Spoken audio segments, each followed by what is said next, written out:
Kadhafi a signé son arrêt de mort lorsqu'il a décidé de créer une monnaie commune à l'Union africaine. Car je vous rappelle que la Libye fait partie de l'Union africaine.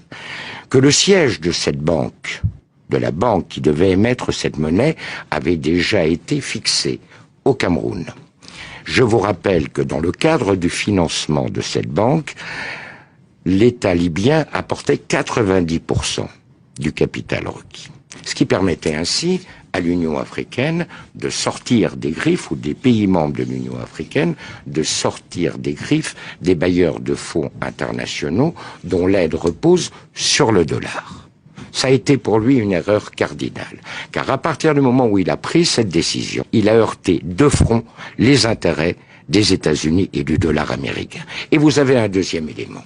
Du temps du régime, les compagnies pétrolières étaient strictement encadrées. Elles avaient des zones qui étaient exploitées, certes, mais elles avaient un quota de production qu'elles ne pouvaient pas dépasser.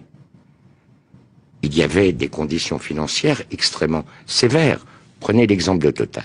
Total devait reverser à l'État libyen plus de 85% du résultat de l'exploitation des zones pétrolières. À partir du moment où le régime tombait, eh bien, chaque compagnie a fait ce qu'elle a bien voulu faire.